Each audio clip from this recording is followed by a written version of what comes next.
What I want to talk about today is this violence thing in Thailand. It's suddenly become sort of a surprise, and I don't really see what is surprising at all about it because the level of violence in Thailand.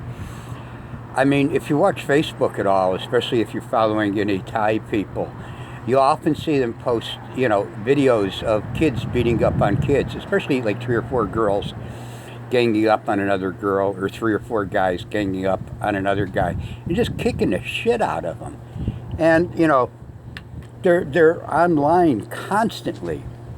And then in the schools, teachers abusing kids, beating the shit out of kids. And I mean now, with cameras, every phone's a camera. On occasion they get caught, and publicly, they're castigated for getting caught, not for what they're doing, because it's been going on in Thailand for years. Not too long ago there was the occasion of some minister, just abusing some underling for stopping him at the airport or something like that. I mean, abuse of all types has gone on in Thailand for years.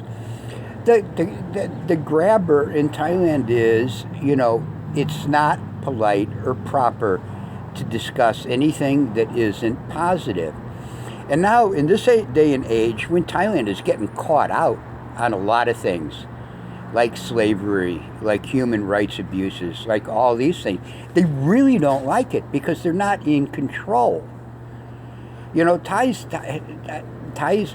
like being in control. Who's ever in control, that's it. He runs the show. It is the way it is, and they can't control the international news cycle.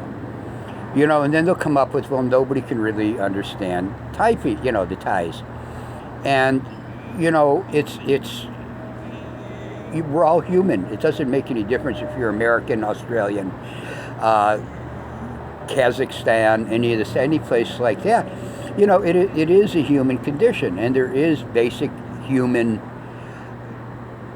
dignity that, people should be, have. And that's not always the case in Thailand. And now students are, supposed to, learn to respect government, respect this, respect that.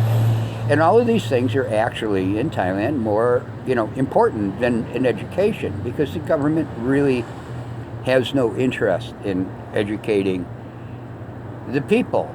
It's sort of like, for all the years I've heard, our veterans deserve the best health care possible in America. It's a crock of shit. Because if somebody wanted to do something and provide veterans with the best health care possible, somebody would have figured it out.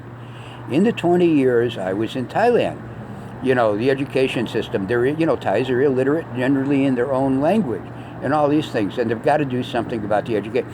If anybody had any interest in doing things about the education system, there's models throughout the world. And it's just not there. And now, with the junta in power and all of that, I just see, the whole visa thing has gone, doolally. There is no such thing as a dual entry visa anymore. It's this multiple entry thing, and whoever you talk to, it's a different set of rules. So it's becoming impossible. I mean, I've got to be back in the States now for medical purposes and things like that. In a way, I'd like to spend 4 or 6 months in Thailand, but excuse me, I'm not going to pay for aggravation, and that's what they're looking for. But anyhow, I've seen kids in villages, wailing on each other.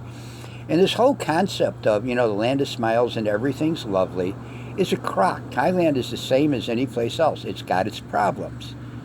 The thing in Thailand is, whereas places like America, places like England, places like Scandinavian countries, where problems get discussed, it's not polite, it's not patriotic to discuss problems in Thailand. So until that's sorted out, things aren't going to improve. Thailand, if it stays the way it is, will be doing well. But I think, all things considered, what's going to happen is things are just going to get worse. Well, anyhow, that's the from Tom's desk, sitting here in Clearwater, Florida, enjoying the 25, 26 degree weather. Y'all take care, and hope to see you soon. Bye.